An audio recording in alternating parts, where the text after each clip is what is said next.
9 মুহররম দিন চলে গেল, রাত চলে আসলো 10 মুহররমের রাত। ইমামে হুসেন রাদিয়াল্লাহু তাআলা আনহু যখন তাবুর ভিতরে বিশ্রাম করতেছিলেন, এদিক দিয়ে হযরতে ইমামে হুসেন রাদিয়াল্লাহু তাআলা আনহুর সহধর্মিণী হযরতে শহরবানু রাদিয়াল্লাহু তাআলা আনহা তিনিও বিশ্রাম করতেছিলেন। হঠাৎ করে শহরবানুর ঘুম ভেঙে গেল। ঘুমটা ভেঙে যাওয়ার পরে ইমামে হুসেন রাদিয়াল্লাহু তাআলা আনহুর চেহারার দিকে তাকায়। আবার তিনি কি করেন, কোরআন শরীফটা খুলে কোরআন শরীফের পাতার দিকে তাকায়। আবার নিজের কাপড়ের আঁচল দিয়ে নিজের চোখটা মুছতেছিলেন। এই করতে করতে তার আগে আবেগগুলো বেড়ে গেল। আবেগে আপ্লুত যখন হয়ে গেল, হযরতে শহরবানুর কান্নার আওয়াজটা বেড়ে গেল। ইমামে হুসেন রাদিয়াল্লাহু তাআলা আনহুর ঘুম ভেঙে গেল। ইমামে হুসেন ডাক দিয়ে বলে, শহরবানু রে শহরবানু, কি হইছে রে শহরবানু, তুমি এমন করে কেন কান্না করো? হযরতে শহরবানু ডাক দিয়ে বলে, ওগো ইমাম, ও আমার প্রাণের স্বামী, আমি কান্না করে তার কারণ আছে। বলে, কি কারণে তুমি কান্না করো? হযরতে শহরবানু রাদিয়াল্লাহু তাআলা আনহা তিনি বলেন, ও স্বামী, আমি যে কান্না করি তার কারণ হলো, আমি আজকে আমার ঘরের মধ্যে তাবর ভিতরে আলো জ্বালানোর মতো কোনো কিছু নাই, কিন্তু আপনার চেহারার মধ্যে আমার আল্লাহ এত নূর দিয়েছে, আপনার চেহারার আলোতে আমার অন্ধকার তাঁবুটা আলোকিত হয়ে আছে। একটু জোরে আওয়াজ করে বলা যাবে নি আল্লাহু আকবার? হযরতে শহরবানু ডাক দিয়ে বলে, স্বামী, আমি এই জন্য কান্না করি, আগামীকাল এমন সময় আমার এই তাঁবুটা, আমার ঘরটা অন্ধকার হয়ে যাবে।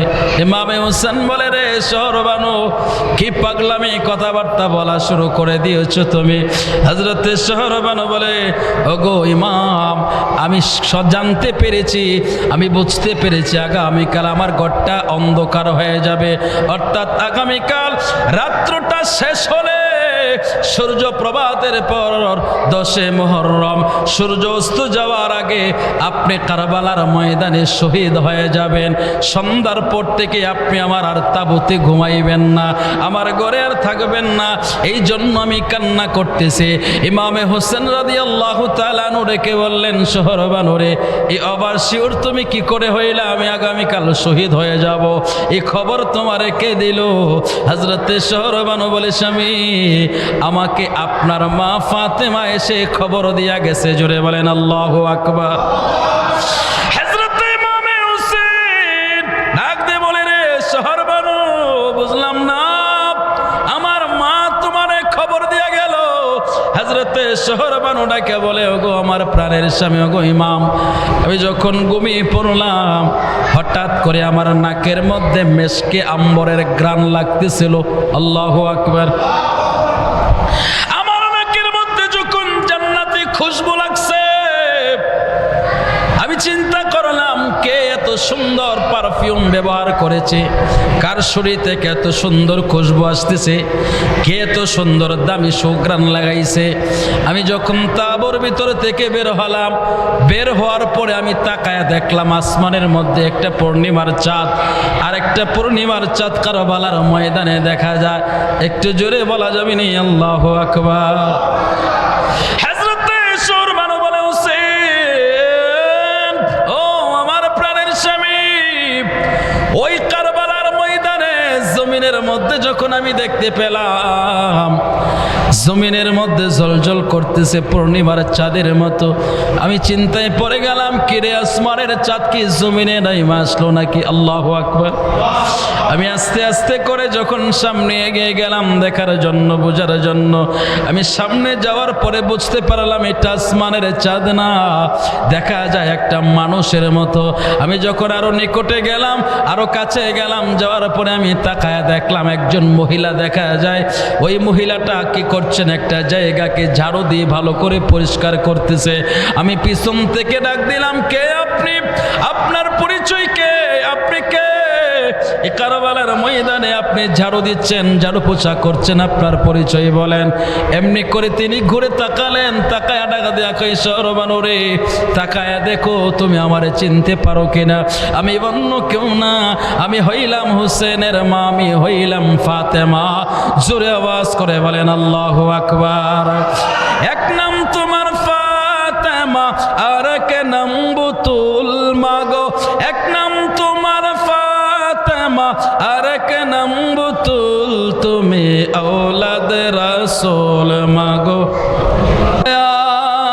তোমার জন্য, তোমাদের জন্য কোরআনের আয়াত বলুন মাগো, তুমি আহলে বায়াত। তোমার জন্য, তোমাদের জন্য কোরআনের আয়াত মাগো, তুমি তোমরা সবাই মিলে জান্নাতেরই ফুল মাগো, তুমি তোমরা জান্নাতেরই ফুল, তুমি আওলাদ রাসূল মাগো, রাসূল তুমি আওলাদ রাসূল মাগো। এক নাম তোমার ফাতেমা, আর এক নাম বুতুল মাগো। এক নাম তোমার ফাতেমা, আর এক নাম বুতুল, তুমি আওলাদ রাসূল মাগো। আর একটু সামনে আগে বল, আওলাদ রাসূল মাগো। একটু মহব্বতে বলেন না আল্লাহু আকবার। হযরতে শহরবানু মা ফাতেমাকে ডাকতে বললেন, মা, মাগো মা, আপনি সময়ের মধ্যে এই কারবালার ময়দান ঝাড়ু দিচ্ছেন, চারিদিক দিয়ে ইয়াজিদের সৈন্যরা, ইয়াজিদের লস্করেরা ঘুমিয়ে আছে, চতুর্দিক দিয়ে কীট পতঙ্গগুলো নীরবতা বিরাজ করতেছে। মা, আপনি কারবালার ময়দান ঝাড়ু দিচ্ছেন, তার কারণ কি আমি একটু জানতে চাই। মা ফাতেমা ডাক দেয়া বলে, শহরবানু, শহরবানু রে, রাত্র প্রভাত হয়ে গেলে 10 মুহররম রে শহরবানু, রে শহরবানু, এই সেই জমিন, সেই জমিনের মাটি আমার হুসেনের জন্মের সময় জিবরাইল নিয়ে আমার বাবার হাতে দিয়েছিল। আর জোরে বলেন না আল্লাহু আকবার। রে শহরবানু, এই জায়গার মাটি আমার হুসেনের জন্মের সময় জিবরাইল নিয়ে আমার বাবার হাতে দিয়েছিল। এই জায়গাটা আমি ভালো করে জেনে রেখেছি, চিনে রেখেছি, বুঝে রেখেছি। রে শহরবানু, রাত্রটা শেষ হলে 10 মুহররম রে শহরবানু, এই 10 মুহররম, এই সেই জায়গা, এই জায়গার মধ্যে আমার খলিজার টুকরা ইমামে হুসেনকে আগামীকাল সূর্য ডোবার আগে, সূর্য অস্তমিত যাওয়ার আগে এই জায়গার মধ্যে আমার হুসেনকে শোয়া দেওয়া হবে। আমার হুসেনের উপরে নির্যাতন করা হবে, কষ্ট দেওয়া হবে।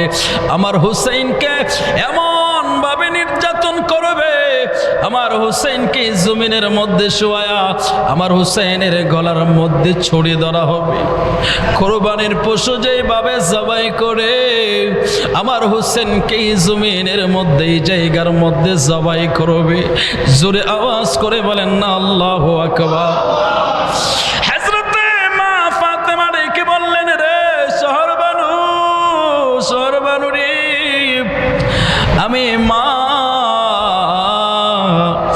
কি করে সহ্য করব? আমার হোসেন যদি মা কয়া ডাক দেয়, আমার হোসেন যদি মা কয়া ডাক দেয়, আমার হুসেনের যদি ব্যথা লাগে, কষ্ট লাগে, আমার হুসেন যদি আম্মা কয়া ডাক দেয়, আমি মা ফাতেমা তো সেই সময় হুসেনের পাশে থাকতে পারবো না, আমার হুসেনকে কোলে নিতে পারবো না, আদর করতে পারবো না।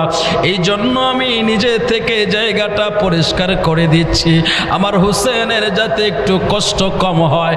একটু জোরে আওয়াজ করে বলেন আল্লাহু আকবার।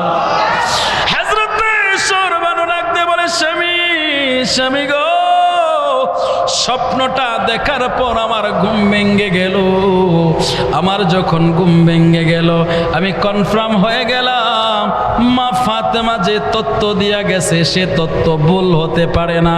মা ফাতেমা যেহেতু বলেছে আগামীকাল সূর্য অস্ত যাওয়ার আগে আপনি শহীদ হয়ে যাবেন, আপনি আমার তাঁবুর ভিতরে আর থাকবেন না, আমি তো কনফার্ম আজকে রাত্রটা শেষ রাত্র, এই জন্য আমি মন ভরে আপনার চেহারাটা দেখতেছিলাম। জোরে বলেন আল্লাহু আকবার। ওগো আমার প্রাণের স্বামী, আমি একবার আপনার চেহারার দিকে তাকাই, আরেকবার কোরআনের পাতার দিকে তাকাই। আমি একবার কোরআনের পাতার দিকে তাকাইলে আমার মন বলে এই কোরআনের পাতার দিকে তাকাচ্ছ, তুমি হুসাইনের দিকে তাকাও। জোরে বলেন আল্লাহু আকবার। ও স্বামী, একবার আমি কোরআনের পাতার লেখা কোরআনের দিকে তাকাই, আমি আবার আপনার চেহারার দিকে তাকাই। আমি যখনই আপনার চেহারার দিকে তাকাই তখনই আমার মনে হয়ে যায় আজকেই বুঝি আমি শেষবারের মতো আপনার চেহারাটা দেখতেছি। জামালপুরের মুসলমান, ও জামালপুরের মা, মাগো মা, যদি কোনো মহিলা জানে আগামীকাল তার স্বামী মারা যাবে, আজকে তার স্বামীর সাথে তার শেষ রাত্র, ওই মহিলা জানে রাত্রটা কত কঠিন হয় তার কাছে, সময়টা তার কাছে কত ভারী হয়, ওই মহিলা জানে। হযরতে শহরবানু বলে স্বামী, ও স্বামী, 6 বছর বয়স থেকে মায়ের আদর বাবার আদর পায় নাই। হযরতে শহরবানু তিনি ছিলেন কিন্তু একজন শাহজাদি। জোরে কন্যা আল্লাহু আকবার। তিনি শাহজাদি ছিলেন। হযরতে শহরবানু রাদিয়াল্লাহু তাআলা আনহা, তিনি শাহজাদি ছিলেন, ইয়ামিনের গভর্নরের নাতনি ছিলেন তিনি। হযরতে শহরবানু সময় অল্প বয়সে 6 বছর বয়সে সবকিছু ত্যাগ করেছিলেন। হযরতে শহরবানু ডাইকা বলেন, ও ইমামে হুসেন, আমি সেই 6 বছর বয়স থেকে মায়ের আদর বাবার আদর পায় নাই, আমি কষ্ট করে করে আমার সময়গুলো আমি পার করেছি। যখন আপনার সাথে আমার বিয়ে হয়েছে মনের মধ্যে শান্তি পেয়েছিলাম, তৃপ্তি পেয়েছিলাম, মনে করেছিলাম বাকি জীবনটা আপনার কাছে আমি আপনার আশ্রয়ে কাটাবো, আপনার কাছে চির শান্তিতে কাটাবো। কিন্তু খবর শুনতে পাইলাম, জানতে পাইলাম আজকেই বুঝি আপনার সাথে আমার শেষ রাত্র, আজকেই বুঝি আপনাকে আমি শেষবারের মতো দেখতে পাচ্ছি। ও স্বামী, আমি কি করে নিজেকে কন্ট্রোল করব, কি করে আমি নিজেকে সান্ত্বনা দেব? হযরত ইমামে হুসেন ডাক দিয়ে বলে, শহরবানু রে শহরবানু, যত কষ্টই হোক না কেন ধৈর্য ধারণ করতে হবে। আমার আল্লাহ কোরআনে বলেছেন, নাসরুম মিনাল্লাহি ওয়া ফাতহুন করিব। আরে জোরে বলেন না আল্লাহু আকবার। হযরত ইমামে হুসেন ডাক দিয়ে বলে, রে শহরবানু, অবশ্যই আমার আল্লাহর সাহায্য মুমিনদের নিকটবর্তী, তুমি কোনো চিন্তা কইরো না। হযরতে শহরবানু ইমামের হাত ধরে রাইখা বলে, স্বামী, আপনি তো আজকে আমার সাথে শেষ রাত্র কাটাইতেন, আজকে শেষ রাত্র কাটাইবেন, আগামীকাল যদি আপনি শহীদ হয়ে যান আমরা কার আশ্রয়ে থাকবো? কে আমাদেরকে আশ্রয় দেবে? কে আমাদেরকে সান্ত্বনা দেবে? কে আমাদের পাশে দাঁড়াবে? ইমামে হুসেন বলে, শোনো, আল্লাহর কোরআন বলেছেন,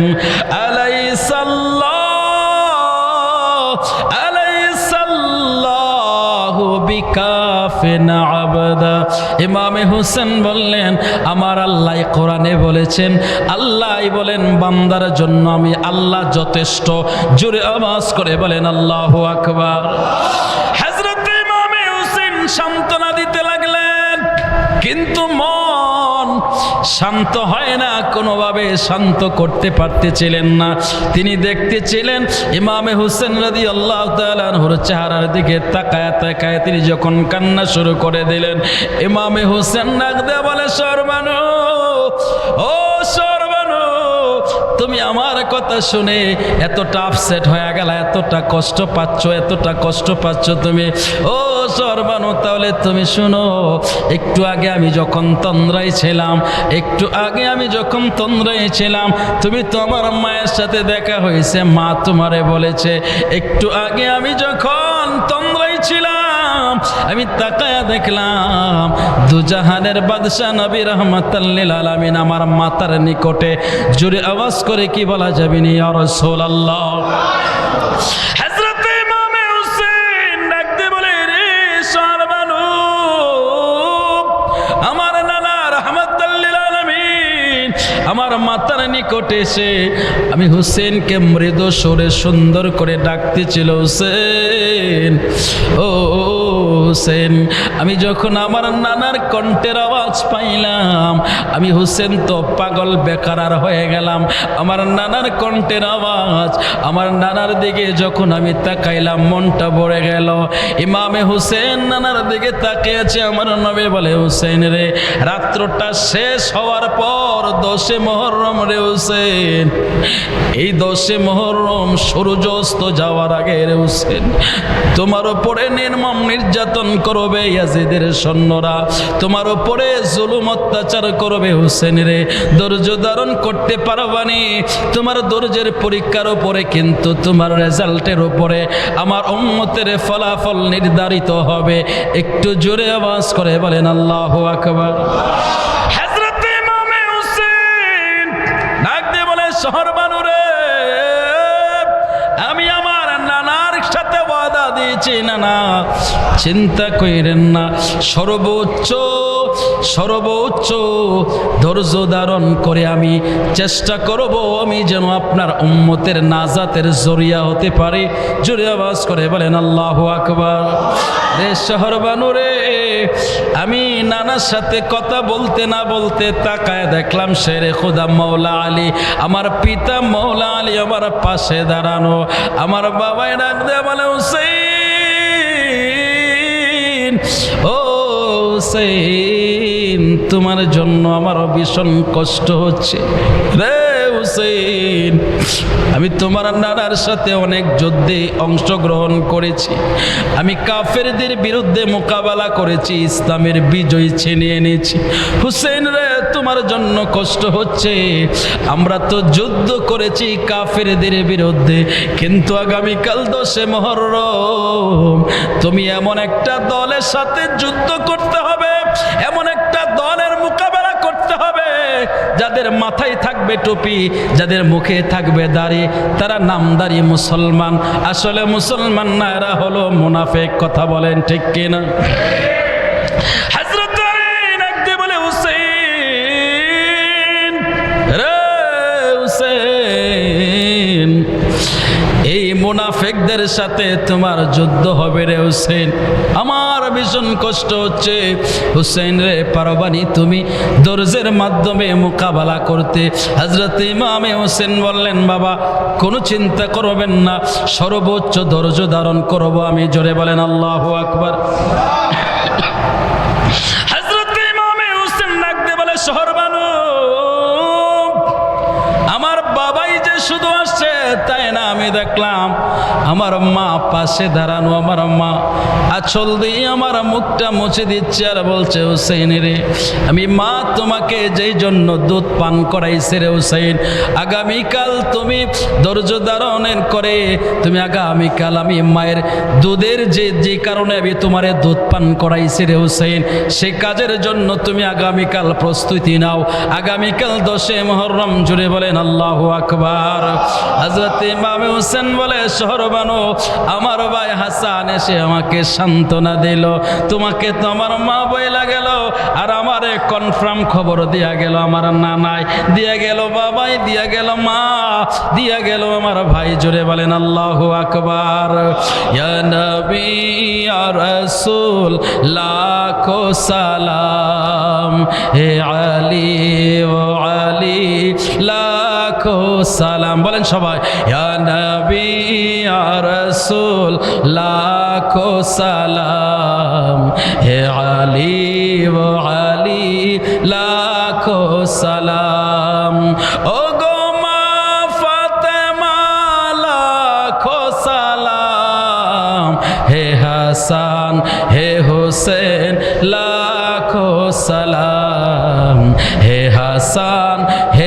হোসেন লাখো সালাম। দুইটা হাত তুলে বলেন ইয়া রাসূলুল্লাহ। হযরত ইমামে হোসেন ডাকতে বলে, রে শহর বানু, তোমারে আমার মা খবর দিয়া গেছে, আমারে তোমার নানাই খবর দিয়া গেছে। হযরত শহর বানু বলে, স্বামী, ও স্বামী, একটা স্ত্রী কি করে সহ্য করতে পারে, কি করে ধৈর্য ধারণ করতে পারে? ইমামে হোসেন রাদিয়াল্লাহু তাআলা আনহু বললেন, রে শহরবানু, ধৈর্য ধারণ করতে হবে, কিচ্ছু করার নাই। কথাগুলো বলতে বলতে সুবে সাদেক হয়ে গেল, ফজরের সময় হয়ে গেল। ইমামে হোসেন রাদিয়াল্লাহু তাআলা আনহু ফজরের নামাজ আদায় করলেন। ইমামে হোসেন রাদিয়াল্লাহু তাআলা আনহু কোরআনে পাক খুলে আমার মহান রবের সাথে কথা বলতে শুরু করে দিলেন। কথা বলতেছেন, কথা বলছেন, এই দিক দিয়ে